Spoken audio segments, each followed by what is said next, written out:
The first night, I heard tapping. I had just ignored it as nothing. My bedroom is on the first floor of my family's house, and it's the only one on the ground floor. Everyone else is upstairs, which I always joked that I'd be the only one to survive a fire, since I would be able to escape faster than any of them. As well, my window faces our small suburban front lawn, next to the street and sidewalk. There's a garden bed of roses that my brother and I built for Mother's Day one year. We have just let it do its own thing these days instead of tending to it. This results in one practically annoying branch of thorns that always sways in the wind at night and had a tendency to smack against the window. It was one of those annoyances that make you sigh, but you really care enough to deal with it. So when I first heard the tapping, I didn't think much of it. It was just a rose bush after all, and I didn't think much of it the second time, or on the third.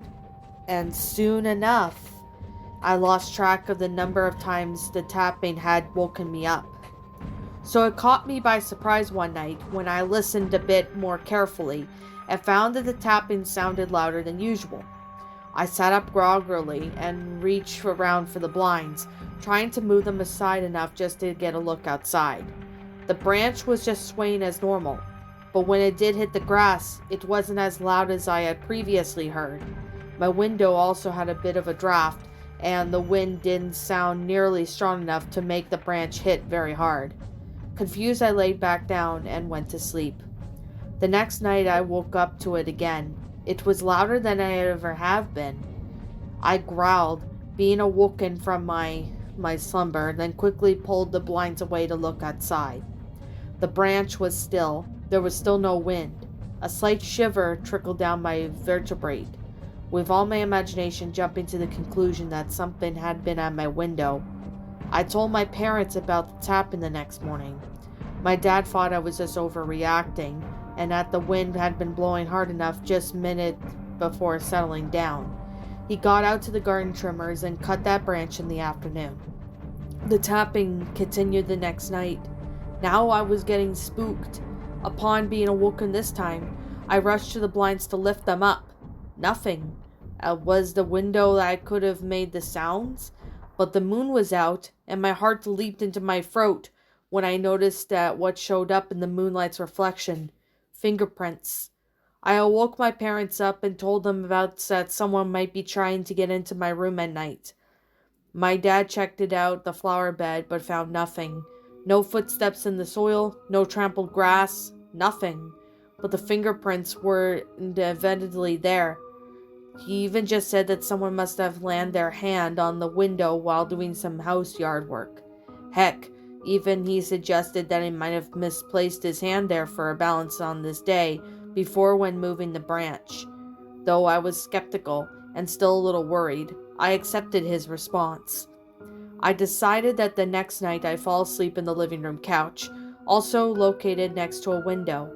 It was irrational, sure, but my mind was too uneasy to sleep in that bed, next to the street, where anyone could be running up to my window, freaking me out in the middle of the night. Eventually I got comfortable in an awkward position and welcomed my embrace of sleep.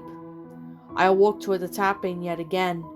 For the next few nights, I slept sound around in different rooms, both near and away from the windows. I wasn't going to sleep in my parents' bed or with my brother in his room.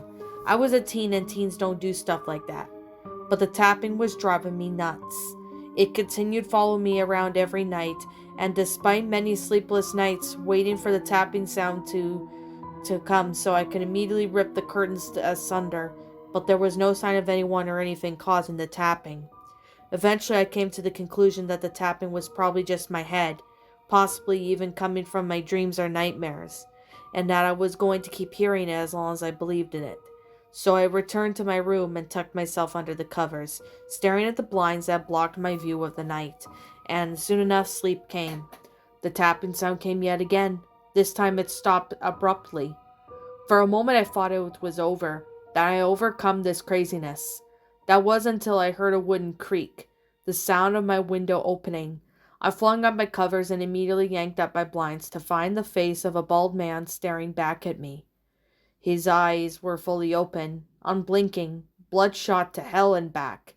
His facial hair was ragged and patchy, with scratch marks of tiny drops of blood pooling where the skin was most bare. I could see the skin stretched down mercilessly over his bones, and crusty fingertips were inside my room. As the window was open a whole inch, dirt lining the very small edges of the clearly well-bitten nails. My psyche couldn't take it anymore. I screamed louder than I ever had screamed before in my life, and I heard my parents rushing downstairs to my aid. The man took off from our yard, only wearing a pair of strained workout shorts as he passed under a streetlight and disappeared into the night. The cops could find no trace of the man. He had been standing on the bricks of the flower bed, leaving no full footprints for us to use. There weren't enough fingerprints to go off by. They theorized that just had been tapping on the window with his index fingers over and over, since some of the prints matched the other. All I know it is I am never sleeping on the ground floor ever again.